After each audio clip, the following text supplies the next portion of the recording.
kaboko na biso de partout mbote bébé bolamo na émission biso mokolo malelo bolingo écologie mon pays na tuni semi sengo pointer bino émission biso mokolo malelo peuple to bera actualité ya ndingi na ndingi ya mutuya oyo de faire chronique en République démocratique du Congo pour mokolo malelo tambi bongo pona bino quelqu'un qui n'est pas vraiment à présenter parce qu'il est déjà connu. Il s'agit de Mwana Mboka Ndeko Flavien Roussaki ou Azali Bongo Koni na kombo ya Mwana Mosala ya population pas matériel parmi ba imboka oyo ba pona ko la population nzela etando tongo midi poko beta ka basete na ba poni so etungisa ka population na yende longo to ko décortiquer ba actualité nyonso oyo ezali ko bouger na mboka biso biso kasi Congo mbote na Mwana Mboka Flavien mbote na Mwana Mboka Christian mbote pe na bandeko no swazuli ba kwa kolanda biso ezaka sengo mingi surtout ndenge des fois toza ba panzi sango mais entre biso pe des fois tout na rami tout na ba exercice wana awa ngai nazo répondre comme invité na yo na opesa mbote pe bonne fête na maman nyoso ya Congo maman balinga mboka na bango maman babundela mboka na bango loka bakimpa vite babundela mboka na bango maman o bakanisera solo à venir à Congo à lobi esengeza la malamu na pesi bango mbote bisika bazone Mwana Mboka Flavien Roussaki nouvelle attaque na est baimboka bakufi 10 na butu ya dimanche kino koma lo mokolo mwa lundi likambo ena ya insécurité na est République démocratique Congo neza ko persister et ça la grande ngeni en tant que mwana musala ya baimboka tant que moko pensa o a défendre ka peuple surtout ma point nyoso o esaka bango mwa pasi likambo insécurité na est et ça ko ngeni to mona neza ko persister pona bandeko ba ebitenga mona za originaire à est naza originaire à est et puis et ça la marque pas nanga na place obiso to uti ne bandeko bakufaka mingi nazo présenter condoléances nangai na ba famille ya ba illustre disparu ba oyo ba kufi sauvagement attaqué et banda lelote na ko souhaiter vraiment en tout cas une fois de plus ko présenter plutôt ba condoléances nanga na ba famille nyoso surtout o ba bongisi milimo ndeko nangai e ko sala nga pasi tina poko lelo comment on a été to kufisi des millions de Congolais boyebi bino moko makambo lekaka na est bolanda ndenge bana toza baboti bako kata mwana ya 3 ans ba image horrible na machette nesi ya turo bakati mutu ya ba mama mutu ya mwana mwasi na machette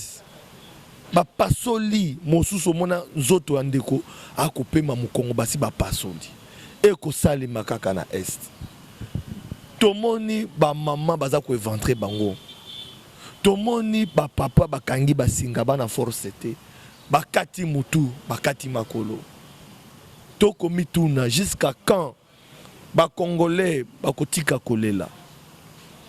sous régime Mobutu a maîtrisé ki mwa muke intégrité territoriale musée a na révolution ba milliers de congolais bakufi lisusu po été ba force négative bazangaka te ko bundisa ye musée Joseph Kabila ye ba force négative bazozangaka ko bundisa te Félix Tshisekedi aye le président de l'Union africaine bazo continuer toujours ko boma ba congolais mais tokoki ko interpeller mo konzamboka Félix Tshisekedi tanga za ko occuper fonction président de l'Union africaine et sengeli aye ba ete za na bandeko na yeba ko kufa tongo midipo bandeko ne ba ko kufa à un moment donné tolobaka ndeko Kabila nazali ko entretenir ango tobundisa ka ndeko Kabila tobisa ka ndeko Kabila ke akosala bongo po ete mapona miezala te akosala bongo po ete a décréter état d'urgence akosala bongo po ete ya solo tokoka okema mapona mite po ete na est beni koloba te makile bandaki kotanga tomona olobaki azana connivence na Rwanda na Kagame on l'a accusé de tous les mots biso opposition à l'époque on combattait les pouvoirs de Kabila. Mais ceux qui sont au pouvoir aujourd'hui sont de l'opposition. On a combattu les systèmes, on a combattu Kabila par rapport à l'insécurité à l'Est. Et Tolobi ke yena Kagame baza mutumoko. Mais est-ce qu'aujourd'hui Toki Kolobani ni biso opposition to bundaki pour être ya solo kimia ezala na ko rappeler Mokonza Mboka ayeba komba wana to menaka. Na ko rappeler Mokonza Mboka le wazane bonga mokonzi. Pe le loi susu e bonga ya Union africaine. Ay si ça pas sur aux alliés na est azong ça qui bien ce que ça Kagame to bazali Kagame pourquoi ce que ça multinational to mais pourquoi bazo ça na yango na mboka na biso ezali bon azali ko occuper c'est le moment na ko interpeller de conflit Tshisekedi ati kata souvenir na ba congolais ati kata souvenir lobi o ba congolais ba ko kanisa kai gratuité enseignement ba tubamoni mais insécurité est peine à ko rappeler à la Kibiso à ko déplacer état major et comme kuna na est nazo rappeler Félix président de la République parce que o bazo ku feza bande ko na biso ngana zali muto est mais nazalo ko lobate parce que ezali pa na ngai na lobata eza ba congolais mona musa population eza Congo po bano bazo kufa imagine toi moi no ya yo à 2 ans à 3 ans à 4 ans ba papier machette ngona ta bande ko nga ba mona ba image wana elobela bango soki eza bano ya bango moko ya lo kwande ko moko lobaki pona makamba ba vaccin soki to lobela ngo to ko chape na momo motono wana donc ngana fungola parenthèse na kangi peut-être to solo lango pona ko lobala sous souhaiter mokonza mboka Félix Tshisekedi Tshilombo ils en a ba congolais o bazo pesa espoir na bango pa na yo oloba ki ezali pouvoir les peuples d'abord olaka ki ko déplacer état major olaka ki na bande ko na nga na est pa na ngai ko se déplacer ko bando vanda kuna tolingi za la malobate tolingi to vivre yango ezaki bongo maloba ya mwana mboka Flavien Rusaki attaque moko ya baimboka moko ya bana est o bazali ko vivre makambo ndenge na ndenge ya kobuma ko sasa pe ko papa bande ko ya côté kuna mwana mboka Flavien Rusaki entrée parlementaire dans 2 chambres à parlement et ça et aussi ma bon Mokolmalelo et puis à quelques minutes ça dans quelques heures nous aurons le nouveau gouvernement et à Samalukonde yo en tant que mon pandistan oui ba désidérateur peuple mai na courant na ça ces arrêtés bandia n'en parlons pas nini oko senga na 2 chambres à parlement à bazongi pour travailler l'intérêt de la population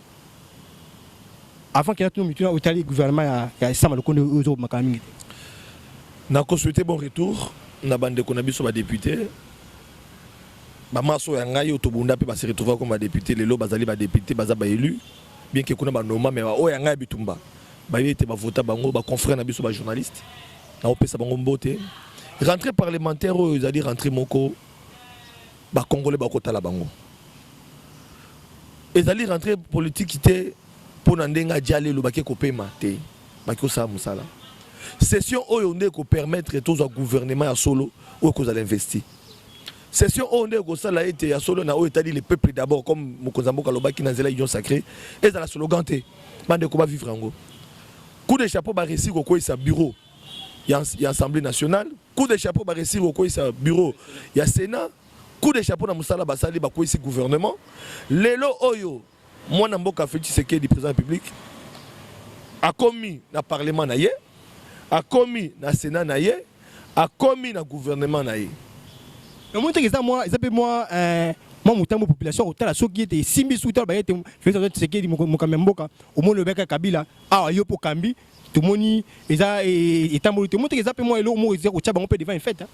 Nambanaki Koluba yango, utinga moi mai na munoko, moi mungo. Pour na Koluba été,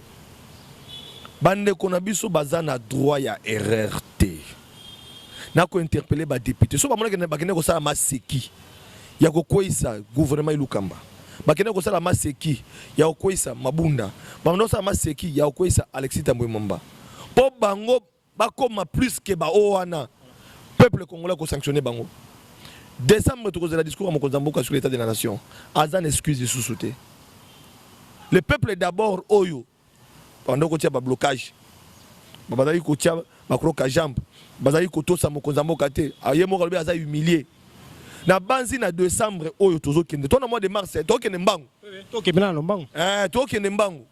peuple congolais kozela Mokonzamboka ça la discours na ye sur l'état de la nation ayebisa bango qu'est-ce qui a marché qu'est-ce qui n'a pas marché ndenga bomaki coalition abetaki mesa pona koloba ete FCC cash et qui gâchis FCC cash et humilié et que cette fois-ci Moussa les bandits na banzi ke ba député il faut pas ça na bango mais na ko interpeller ba député na biso ba loi nini ba si ba voter en faveur la population courant mai to ba yango passe musée aya pesa yango kutu ofele pendant